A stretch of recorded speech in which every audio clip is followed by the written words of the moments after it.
Hello students, welcome again to our channel sun physics.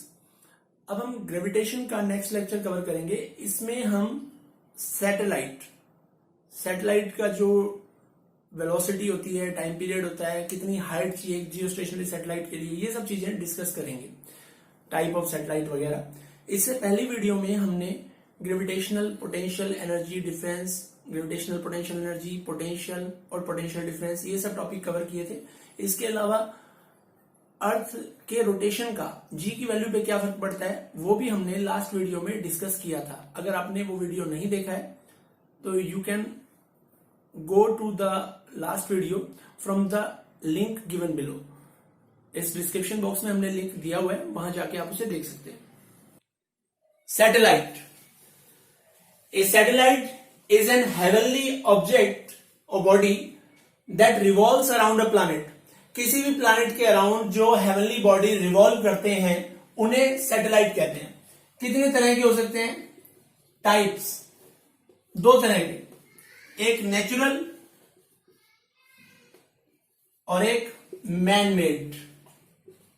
Man made या कह लो artificial. जैसे अर्थ के अराउंड क्या रिवॉल्व करता है? मून। तो मून अर्थ का एक सैटेलाइट है, लेकिन हमने भी कुछ सैटेलाइट बनाए हैं जो अर्थ के अराउंड रिवॉल्व करते हैं, जैसे भास्कर है, रोहिणी है, आर्यभट्ट 2 है, आर्यभट्ट 1 है। तो ये सारे सैटेलाइट जो है वो मैन मेड है। सबसे पहला मैन मेड सैटेलाइट यूएसएसआर ने लॉन्च किया था, उसका नाम था Sputnik. This was the first ever man made satellite launch by human. और वो रशिया जिसको बोलते हैं आज की डेट में, उस टाइम ये कंबाइन हुआ करता था, इसको बोलते थे यूनाइटेड स्टेट्स सोवियत रशिया। अभी सिर्फ रशिया है। तो स्पुतनिक नाम से पहला सैटेलाइट जो आर्टिफिशियल था वो लॉन्च किया गया था। हाँ, नेचुरल सैटेलाइट हर एक प्लैनेट के अपने अपने होते हैं, किसी के 2, किसी के 4। सैटर्न जो है उसके सबसे ज्यादा सैटेलाइट है, अराउंड 64। तो ये नेचुरल सैटेलाइट होते हैं। अब सैटेलाइट कैसे लॉन्च करते हैं? हम यहां बात कर रहे हैं मैन मेड सैटेलाइट की, उसको लॉन्च करना पड़ता है। तो कैसे लॉन्च किया जाता है? देखिए, बड़ा सिंपल सा कंसेप्ट है। हम यहां से सपोज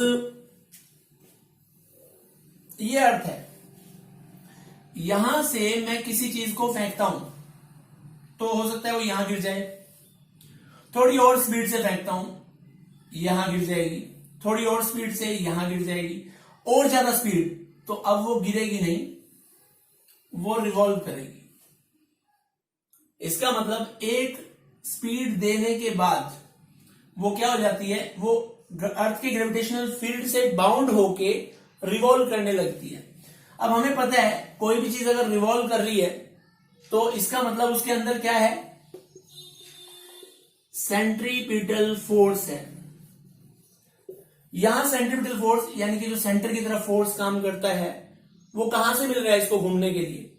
वो मिल रहा है हमारी अर्थ और जो सैटेलाइट है उसका मास मान लिया m, अर्थ का मास कैपिटल M। इन दोनों के बीच में जो ग्रेविटेशनल फोर्स है वो प्रोवाइड कर रहा है सेंट्रीपिटल फोर्स। यानी कि मैं कह सकता हूं कि gravitational force is equal to centripetal force. इस केस में यहां पे ये हो जाता है। अब मान लिया जो सैटेलाइट है उसके पाथ की रेडियस स्मॉल r है। मान लिया यहां तक की, तो जो, क्योंकि ये सरफेस है, ये अर्थ का सेंटर है, ये हो गई रेडियस ऑफ अर्थ, इससे ऊपर हो गई है हाइट h। तो मैं कह सकता हूं r is equal to r plus h। अब जैसे मैंने कहा कि सेंट्रीपिटल फोर्स कौन प्रोवाइड कर रहा है? Gravitational force. तो ग्रेविटेशनल फोर्स कितना होगा? G capital M small m by r square. और अगर इसकी जो वेलोसिटी है वो v है तो सेंट्रीपिटल फोर्स होगा mv स्क्वायर बाय r।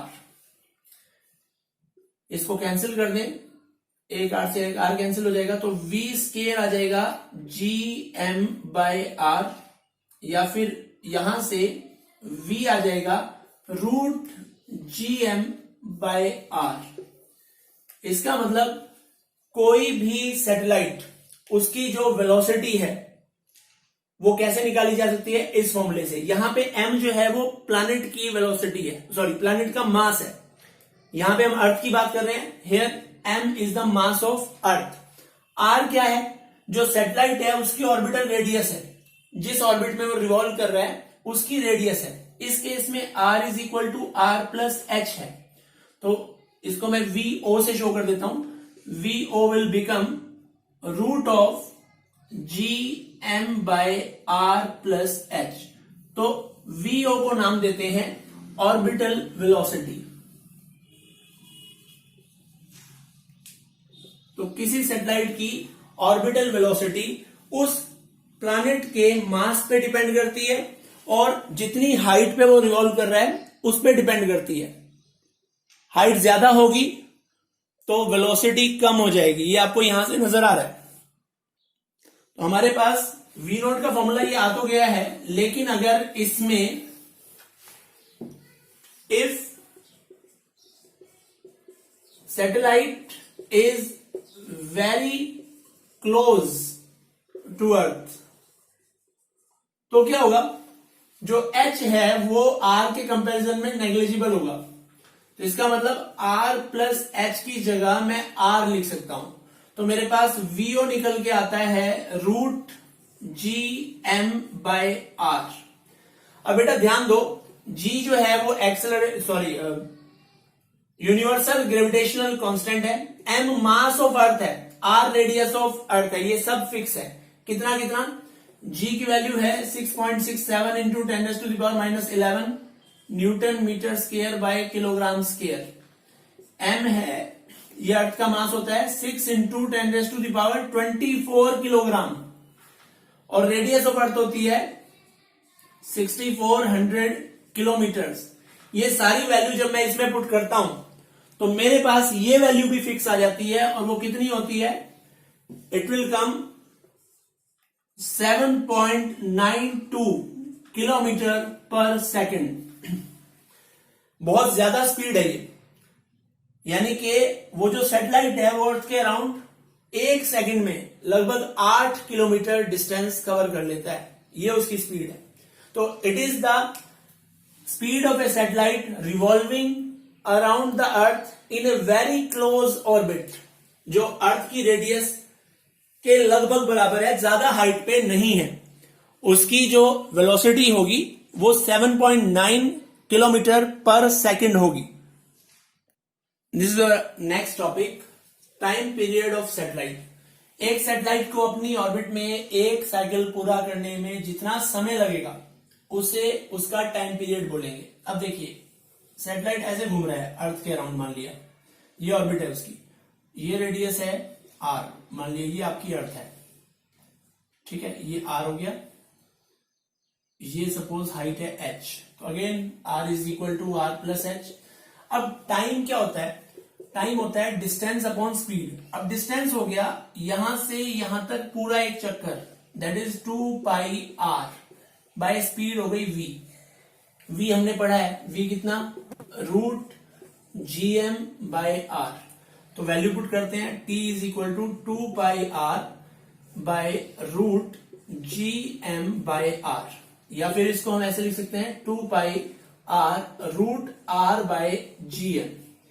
इस आर को मैं अंदर ले जाता हूं, अंदर जाएगा तो स्क्वायर की फॉर्म में जाएगा, तो इट विल बिकम 2 पाई, एक आर ये है, स्क्वायर इसका आएगा तो आर क्यूब हो जाएगा बाय जी एम, या फिर t is equal to 2 pi root R plus H cube by G M.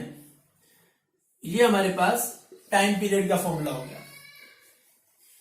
एक फॉर्मूला टाइम पीरियड का ये है, ये भी ले सकते हो आप, मतलब किसी भी फॉर्मेट में, एक ये भी फॉर्मूला है, ये भी फॉर्मूला है। तो ये तब है अगर जो h है वो नेग्लिजिबल नहीं है। Again for a very close satellite,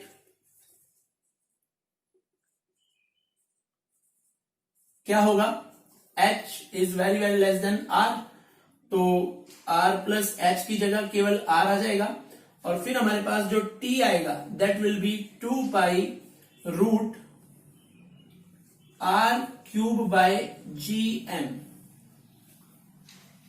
अब एक चीज और ध्यान दीजिए, इसे हम स्मॉल g की टर्म्स में भी रख सकते हैं, क्योंकि हमें पता है g is equal to G M by R square होता है।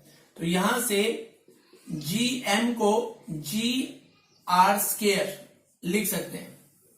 तो जब मैं ये वैल्यू रखूंगा तो t will become 2 pi root r cube by G R square. तो t will be 2 pi root r by जी।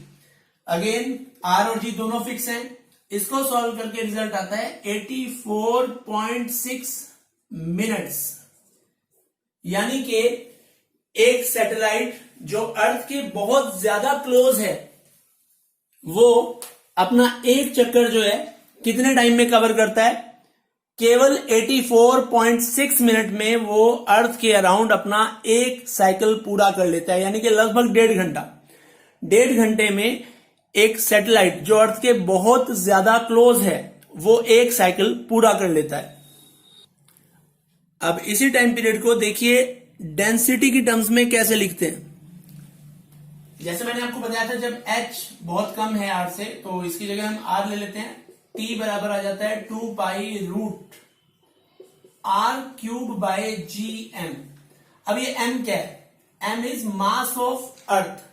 अर्थ जो है वो स्फेरिकल शेप की है, मास होता है वॉल्यूम इंटू डेंसिटी। मान लिया डेंसिटी रो है, वॉल्यूम कितना हो जाएगा 4/3 pi r cube into rho. तो मैं इस m की जगह ये वैल्यू रख देता हूं। लेट्स सी क्या आता है। तो it will be 2 pi root r cube by g into 4/3 pi r cube. r cube से r क्यूब कैंसिल हो जाएगा, इस 2 पाई को अंदर ले जाते हैं। जैसे मैंने बताया था स्क्वायर की फॉर्म में अंदर जाएगा तो it will become 4 pi square. ये 3 ऊपर आ जाएगा इंटू 3 बाय जी इंटू 4 पाई। 4 से 4 कैंसिल, पाई से पाई। तो t मेरे पास आ जाता है root 3 pi by G into rho. Time period की वैल्यू में कोई फर्क नहीं पड़ेगा, ये आएगा उतना ही 84.6 मिनट। बस यहां g आ जाएगा, यहां रो आ जाएगा। रो है density of material of earth, वो भी कांस्टेंट है। g यूनिवर्सल ग्रेविटेशनल कांस्टेंट, 3 और पाई वैसे भी कांस्टेंट होते हैं। तो इस तरह से भी जो टाइम पीरियड की वैल्यू आएगी वो कांस्टेंट आएगी। तो ये हमारा नेक्स्ट टॉपिक है हाइट ऑफ सैटेलाइट।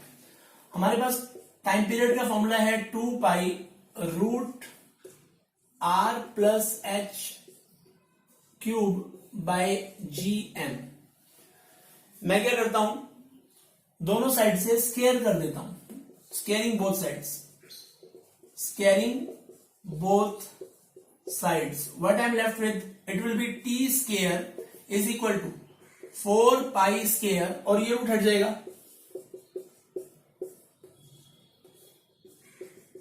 मुझे ये h चाहिए, तो I can write r plus H cube is equal to T square G M by 4 pi square.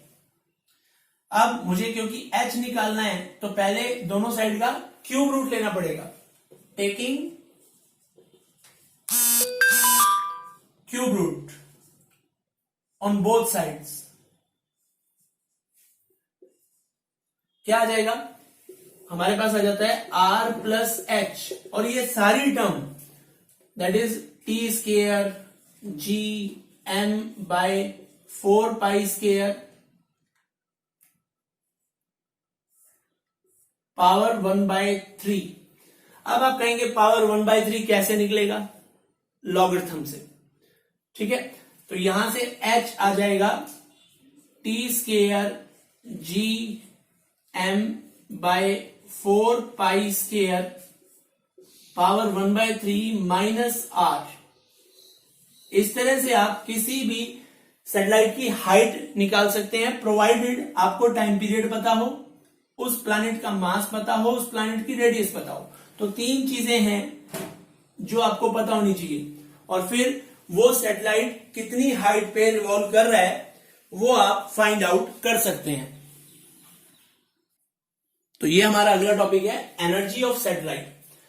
जैसे ये सपोज कोई प्लैनेट है, अर्थ मान लेते हैं, और यहां इस हाइट पे सैटेलाइट है जो रिवॉल्व कर रहा है। अब रिवॉल्व कर रहा है, इसका मतलब उसमें वेलोसिटी है, हमने पढ़ा है ऑर्बिटल वेलोसिटी। तो उसमें काइनेटिक एनर्जी होगी, और काइनेटिक एनर्जी को मैं के से शो कर रहा हूं, it will be half M V naught square, और हाफ एम वी नॉट था root G M by small R. What is small R? Again I am reminding you, R plus H, जहां H height पे surface से वो revolve कर रहा है, और आर है radius of earth. Now potential energy को यू से शो कर देते हैं। लास्ट आर्टिकल में मैंने बताया था पोटेंशियल एनर्जी होती है minus G M M by R. इसका स्केयर भी करेंगे ना, ये भी स्केयर है, it will be half M G M by root हट जाएगा आर। ये आपके पास काइनेटिक एनर्जी आ गई, ये पोटेंशियल आ गई। टोटल एनर्जी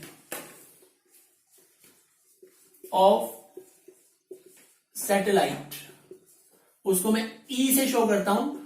टोटल एनर्जी होती है kinetic plus potential, it is K plus U. तो कितनी आएगी?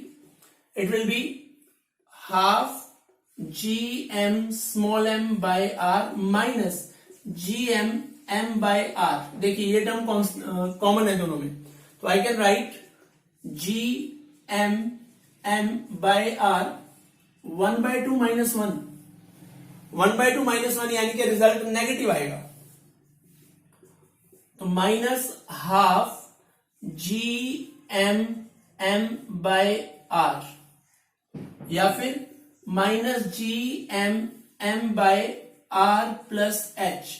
ये आपके पास किसी भी सैटेलाइट की टोटल एनर्जी आ गई जिसका मास स्मॉल एम है और वो एच हाइट पे अर्थ से रिवॉल्व कर रहा है। अब यहां एक बात ध्यान देने वाली है कि जो टोटल एनर्जी सैटेलाइट की आ रही है वो नेगेटिव है। नेगेटिव होने का मतलब ये है कि ये सैटेलाइट जो है वो अर्थ के अट्रैक्शन फोर्स से बाउंड है। कोई भी चीज अगर बाउंड नहीं होगी तो उसकी एनर्जी कम नेगेटिव होती चली जाएगी। कम नेगेटिव होने का मतलब बढ़ती जाएगी, तो एक टाइम पे जीरो हो जाएगी, और जब एनर्जी जीरो हो जाती है तो वो अर्थ के ग्रेविटेशनल फील्ड से बाहर चला जाता है। ठीक है, इसका मतलब अगर हम ये कहें कि इस सैटेलाइट को अर्थ के ग्रेविटेशनल फील्ड से बाहर भेजने के लिए कितनी एनर्जी चाहिए, तो देखो टोटल हमें जीरो करना है। अगर मान लीजिए इसकी एनर्जी -10 जूल होती तो जीरो करने के लिए +10 जूल देनी होती। यहां कितनी एनर्जी है? Minus G M M by R plus H. तो इतनी ही पॉजिटिव एनर्जी अगर हम इसे दे दें तो ये अर्थ के ग्रेविटेशनल फील्ड से बाहर चला जाएगा और वापस अर्थ पे नहीं आएगा। वो एनर्जी कहलाती है बाइंडिंग एनर्जी। ओके, तो बाइंडिंग एनर्जी की डेफिनेशन देखें। डेफिनेशन देखिए, binding energy of satellite, the energy required to an orbiting satellite, एक ऑर्बिट करते हुए सैटेलाइट को जितनी एनर्जी रिक्वायर्ड होती है so that it can go away from the gravitational field of that planet. ये जनरल है किसी भी प्लैनेट के लिए। एंड नेवर कम्स बैक, यानी कि इस प्लैनेट के अराउंड जो सैटेलाइट घूम रहा है उसको वो एनर्जी दी जाए ताकि वो उसके ग्रेविटेशनल फील्ड से बाहर चला जाए और वापस लौट के कभी ना आए। वो कहलाती है बाइंडिंग एनर्जी। और ये क्या होती है? Binding energy is equal to negative of total energy. जैसे इस वाले केस में it will be minus minus G M M by R plus H. तो बाइंडिंग एनर्जी हो गई plus G M M, sorry by 2 भी आएगा बेटा, 2 भी आएगा, बाय 2 भी यहां पे यूज होगा, 2r प्लस एच। तो ये जो होगी ये उस सैटेलाइट की बाइंडिंग एनर्जी होगी जो r प्लस एच रेडियस के ऑर्बिट में रिवॉल्व कर रहा है और जिसका मास m है। जिस प्लैनेट के अराउंड वो रिवॉल्व कर रहा है उसका मास कैपिटल M है। तो ये एक इंपॉर्टेंट कंसेप्ट है सैटेलाइट के बारे में। ये एक और पैरामीटर होता है एंगुलर मोमेंटम। अब हमें पता है, we know that angular momentum का फॉर्मूला क्या होता है, एल से शो करते हैं, L is equal to M V R. M हो गया मास ऑफ सैटेलाइट, वी होगी उसकी ऑर्बिटल वेलोसिटी, मैं यहां वी ओ लिख देता हूं, आर हो गई उसकी ऑर्बिटल पाथ की रेडियस। सो एम वी की वैल्यू होती है √GM by R into R. मैं इस एम को भी अंदर ले जाता हूं और इसको भी अंदर ले जाता हूं, तो I am left with what, M square GM by R into, ये वाला आएगा तो आर स्केयर, आर से आर कैंसिल हो जाएगा, तो एम, इसको रहने दो क्योंकि कोई जरूरत नहीं है इसकी, GMR, ये आपका एंगुलर मोमेंटम ऑफ सैटेलाइट है। अब ध्यान दीजिए, हमने ये पढ़ा था कि ये सन है जो इलिप्टिक ऑर्बिट के एक फोकस पे होता है और प्लैनेट इसके अराउंड रिवॉल्व करते हैं इस शेप में, ये इलिप्स की शेप है। तो क्या होगा अगर मैं इसके सेंटर में, ये पॉइंट मान लिया P, ये मान लिया Q, एक तो यहां से यहां जाता है हमारा प्लैनेट, कोई भी प्लैनेट हो सकता है, और एक यहां से यहां आता है, तो ज्यादा स्पीड कब रहेगी, ध्यान दीजिए, क्योंकि जो एंगुलर मोमेंटम है L, that will be constant. अब अगर एंगुलर मोमेंटम कांस्टेंट रहेगा, इसका मतलब m1v1r1 is equal to m2v2r2। अब अगर सैटेलाइट जो आपका प्लैनेट है वो यहां से यहां रिवॉल्व कर रहा है, तो मास तो सेम है, मास कैंसिल कर दो, तो v1r1 is equal to v2r2, यानी कि v inversely proportional to r। तो जहां r ज्यादा होगा वहां v कम होगा, एंड वाइस वर्सा। अब यहां पे देखिए, जब यहां से वो आगे बढ़ना शुरू होता है, मान लिया प्लैनेट यहां पे है, यहां पे है, तो ये जो दूरियां हैं ये ज्यादा हैं एज कंपेयर टू अगर वो यहां पे हो, तो इसका मतलब पास है, आर कम है तो वी ज्यादा है, पास है तो तेजी से जाएगा और दूर है तो धीरे धीरे जाएगा।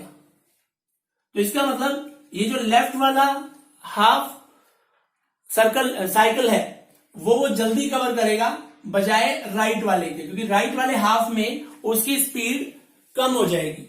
ये कई बार क्वेश्चन में पूछ लिया जाता है कि कौन सा हाफ जो आपका सैटेलाइट है, या अगर सैटेलाइट रिवॉल्व कर रहा हो तो, और अगर प्लैनेट रिवॉल्व कर रहा हो तो जल्दी कौन सा वाला कवर करेगा, जल्दी करेगा लेफ्ट हाफ। ओके, तो आई होप ये कंसेप्ट आपको अच्छे से क्लियर हुए होंगे। अब थ्योरी पॉइंट ऑफ व्यू से इसका एक लेक्चर का काम और है, तो मोस्ट प्रोबेबली कल वो लेक्चर अपलोड कर देंगे। अगर आपको ये वीडियो अच्छा लगा हो तो you can like, share and subscribe, और बेल आइकन प्रेस करना ना भूलिए।